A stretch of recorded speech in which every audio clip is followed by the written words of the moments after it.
Okay. ఇంకొక PF withdraw గురించి మనం తెలుసుకుందాము. దాని గురించి ఏంటంటే, ఉద్యోగము పోయిన వాళ్ళు అంటే ఉద్యోగం కోల్పోవడం ఒక వ్యక్తికిని మానసికంగా, ఆర్థికంగా దెబ్బతీస్తుంది.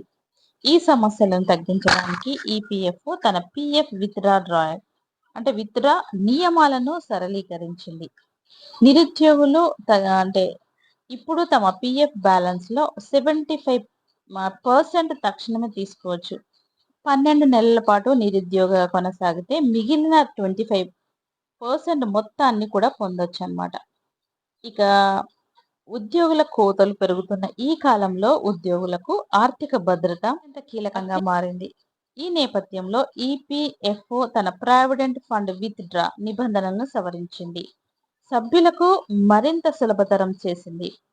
ఇక ముఖ్యంగా ఉద్యోగం కోల్పోయిన సమయంలో తక్షణ ఆర్థిక అవసరాలను తీర్చుకునేందుకు ఈ మార్పులు ఉపయుక్తంగా ఉన్నాయి.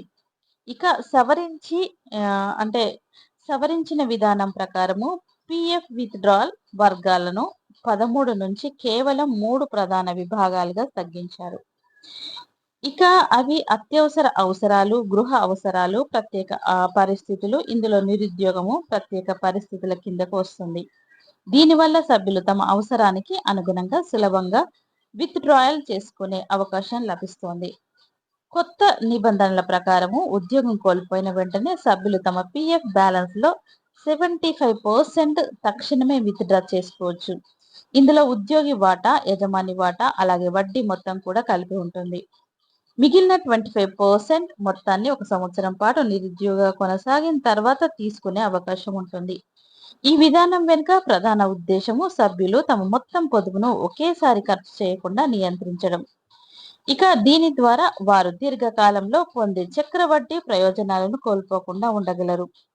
ప్రస్తుతం ఈపీఎఫ్ పై లభించే వడ్డీ సుమారు 8.25 ఉండడం గమనార్హం. అదనంగా కొన్ని ప్రత్యేక పరిస్థితుల్లో మొత్తం పీఎఫ్ బ్యాలెన్స్ ను పూర్తిగా విత్‌డ్రా చేసుకునే అవకాశం కూడా ఉంది.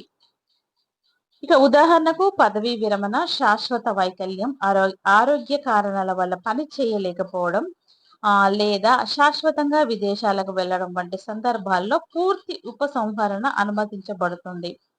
ఇక ఈపీఎస్ విషయంలో 10 సంవత్సరాల సర్వీసు పూర్తి కాకముందే ఖాతాలోని మొత్తాన్ని విత్‌డ్రా చేసుకోవచ్చు. అయితే పెన్షన్ అర్హత పొందాలంటే కనీసం 10 సంవత్సరాల పాటు నిరంతర కంట్రిబ్యూషన్ ఉండాలి.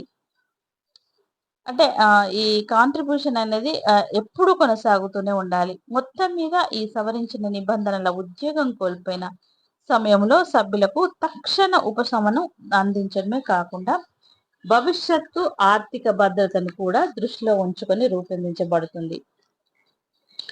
ఇది అన్నమాట.